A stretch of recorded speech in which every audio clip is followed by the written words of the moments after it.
Hello student, आज हम देखेंगे strength of electric field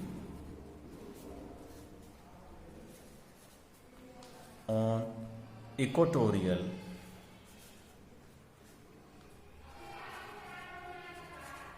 plane of a dipole. एक डाइपोल के लिए उसके इक्वेटोरियल प्लेन में हम इलेक्ट्रिक फील्ड को फाइंड करेंगे। इसके लिए हम क्या करेंगे, let us we consider there is a dipole, here is negative charge, here is positive charge, and from its center at a distance r, suppose that a point P, where we have to find the net strength of the electric field। अगर हम net strength axis के along निकालेंगे electric field की तो उसको हम बोलते हैं एक्सियल, और अगर हम perpendicular of the dipole axis के निकालेंगे परपेंडिकुलर पे तो उसको हम बोलते हैं इक्वेटोरियल प्लेन। तो क्योंकि हमारे पास ये नेगेटिव चार्ज है और ये नेगेटिव चार्ज के लिए इलेक्ट्रिक फील्ड की लाइन कैसी होती हैं, मैंने आपको शायद पहले भी बताया कि अगर ये नेगेटिव चार्ज है तो नेगेटिव चार्ज के लिए जो इलेक्ट्रिक फील्ड होगा it comes from the infinity and terminate at the negative charge. Radial magnetic field basically, जैसे मैं आपको बताऊं कि जैसे मान लीजिए कोई स्फेरिकल बॉल है तो स्फेरिकल बॉल के सेंटर पे जो चार्ज है वो नेगेटिव चार्ज है, और ऑल डायरेक्शन से जो lines are coming from infinity they are the electric field line for the negative charge. Positive charge में इसका जस्ट अपोजिट है। पॉजिटिव चार्ज में electric field line originate from the charge particle and terminate at the infinity. These are the radial electric field. Actually यहाँ पर भी electric field radial होगा और यहाँ पर भी इलेक्ट्रिक फील्ड रेडियल होगा। तो क्योंकि नेगेटिव चार्ज पार्टिकल है तो डायरेक्शन ऑफ इलेक्ट्रिक फील्ड किधर होगा, from point P to negative charge, और उसी तरीके से पॉजिटिव चार्ज के लिए from point positive charge to away from the point P। मैं कहने का मतलब ये होगा नेगेटिव चार्ज के लिए इलेक्ट्रिक फील्ड की direction towards the charge particle, और पॉजिटिव चार्ज के लिए इलेक्ट्रिक फील्ड की direction away from the charge particle रहेगी। Okay, because electric field it is a vector quantity, therefore each field having two component for the negative charge, suppose that if this angle is theta then this angle also theta, because these two distances are same, this is the common side, and therefore due to the side angle property, therefore these two triangles are the congruent. So if this angle is theta, this is angle also theta, therefore now two component of the electric field for negative charge, it is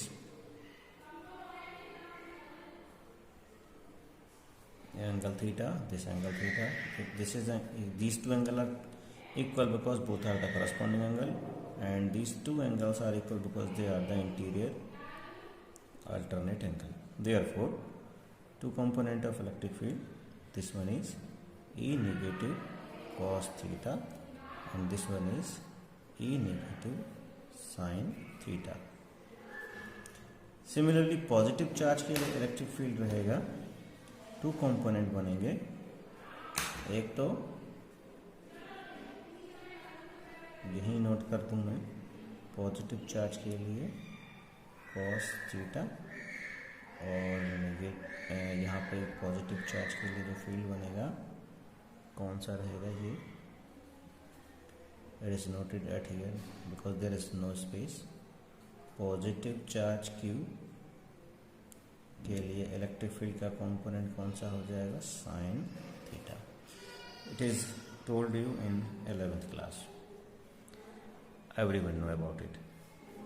So because the electric field, we have seen these two component of electric field are equal in magnitude and cancel out because opposite in the direction.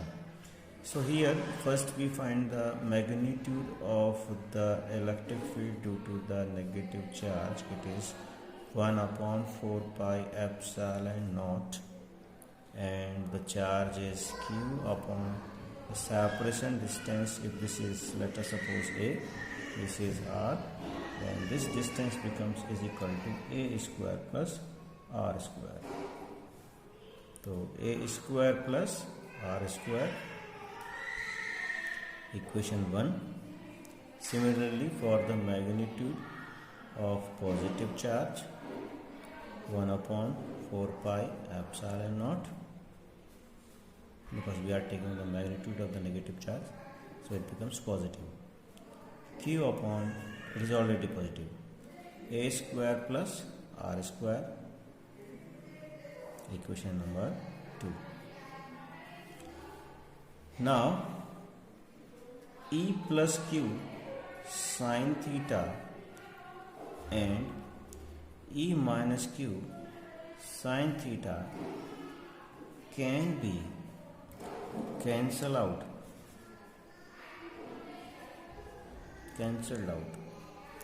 because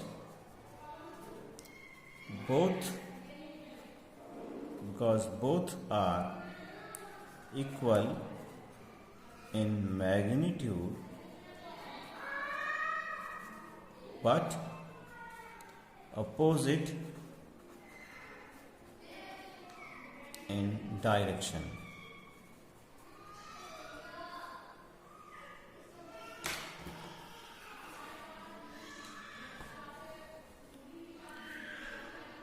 And E minus Q cos theta and E plus Q cos theta are in same direction and same magnitude, so they becomes added up. Now we are finding the net electric field. For this, net electric field is equal to sum of the electric field due to positive charge and negative charge, and cos theta becomes common from the above case. There are the horizontal component of these two electric field, cos theta, they can be added. Cos theta becomes common, बाहर रखेंगे. ये कैसे हुआ? By using superposition principle, putting the value of E positive charge, negative charge, दोनों की value को put करेंगे from equation 2 और 1 से. तो यहाँ पर हमें इस तरीके से फॉर्मूला मिल जाएगा. जो कॉमन है बाहर रखा है, और जो भी कॉमन होंगे यहाँ से उनको सभी हम बाहर कैलकुलेट नोट कर लेंगे. तो Q upon 4 pi epsilon naught, अंदर बचेगा 1 upon a square plus r square plus 1 upon a square plus r square into cos theta. इसके बाद में क्योंकि दोनों सेम क्वांटिटी हैं इसलिए जुड़ जाएंगे, तो ऊपर मिलेगा हमको 2Q upon 4 pi epsilon not into a square plus r square into cos theta. But what is the value of cos theta? As we have seen in the above diagram, there is negative charge, positive charge, this is center O, this is point P, this is angle theta. ये electric field due to negative charge, electric field due to positive charge. If we have seen, let us suppose that point A, B, O, P. So in triangle AOP, we have seen cos theta is equal to base upon hypotenuse, because the side in front of the angle is the perpendicular, this is the right angle, so this is the hypotenuse, the rest of the side is the base. तो cos theta is equal to base upon hypotenuse. Base is AO upon hypotenuse is AP. तो AO means what? A है, distance को हमने A माना है पीछे ऊपर, तो ये A हो गया और AP हो गया हमारा, कितना हमने माना था इसको, A square plus R square हमने पीछे ऑब्जर्व किया था बाय यूजिंग द, आप सभी जानते हैं उसको बोलते हैं कौन सा, पाइथागोरस थ्योरम। तो ये मिलेगा हमको A square plus R square whole की power 1/2, because AP is what, AP is under root A square plus R square. समझ में आ रहे सभी को? और यहाँ जो हमने पीछे किया था ये ध्यान आ रहा है, दिस इज बेसिकली, अगर ये पॉइंट A है, ये पॉइंट B है, तो this is basically AP square. समझ में आ गया? इसको क्या बोलेंगे हम, A square plus R square क्या हो जाएगा हमारा, AP स्क्वायर। ये कैसे आया, बाय यूजिंग पाइथागोरस थ्योरम। आप सभी को आनी चाहिए Pythagoras theorem. Okay, very good. Now we are finding, here again comes on our topic. So cos theta is what, 2q upon 4 pi epsilon naught A square plus R square into cos theta is A upon A square plus R square whole की power 1/2. Now this is 2qa becomes the dipole moment upon 4 pi epsilon naught and A square plus R square whole की power 3/2, because both base same है, इसलिए power क्या होती हैं, जुड़ जाती हैं, हम सभी जानते हैं। This is the basically electric field in term of magnitude, but now we are putting the electric field in term of vector quantity. We have seen the net electric field in this direction. This is the direction of the net electric field, and this is the direction of the dipole moment, as we have seen from negative charge to positive charge. These two directions are in opposite direction, these two vector quantity in opposite direction. Therefore electric field vector, dipole moment vector upon 4 pi epsilon naught A square plus R square whole power 3/2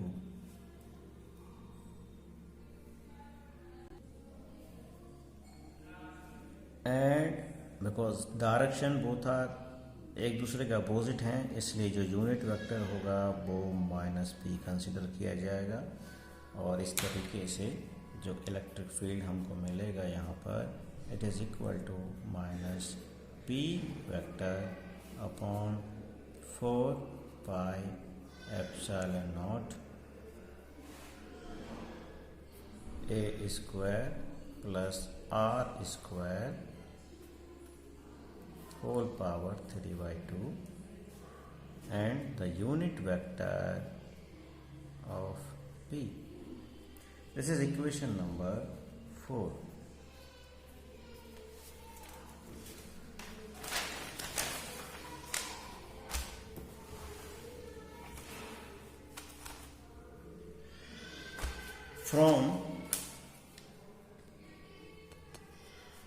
From equation 4, from equation 4, equation 4 क्या है हमारे पास, vector E vector P upon 4 pi epsilon naught A square plus R square whole power 3/2 into unit का vector, ये minus okay, very good. But when R is very very very greater than A, then A square can be neglect from a square plus r square. therefore a square plus r square equivalent with the r square।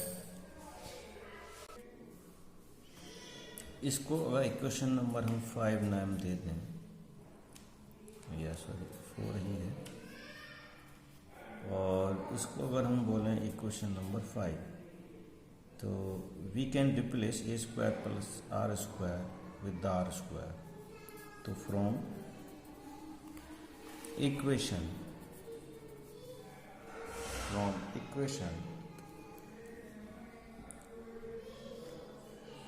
4 and 5 हमें क्या देखने को मिलता है यहाँ पर, E is equal to minus p upon 4 pi epsilon naught r square whole raise to power 3/2 unit cap vector P,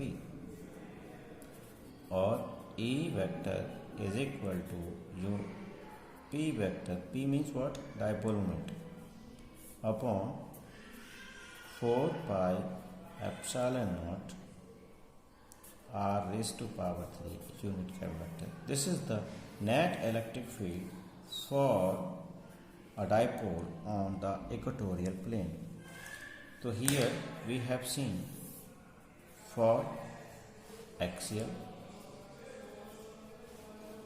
net electric field is equal to 2p upon 4 pi epsilon naught r cube unit cap vector P, and for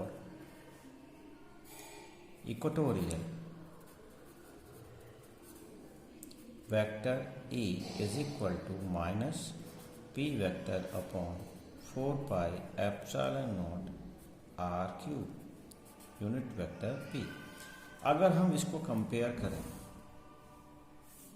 journal electric field के फॉर्मूले से, तो हम सभी जानते हैं कि वहाँ is inversely proportional to 1/r square होता है।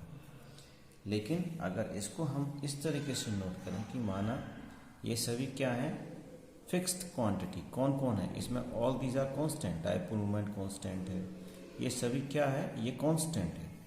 तो इस तरीके से आप इसको इस तरीके से भी लिख सकते हैं कि E is inversely proportional to 1/r cube,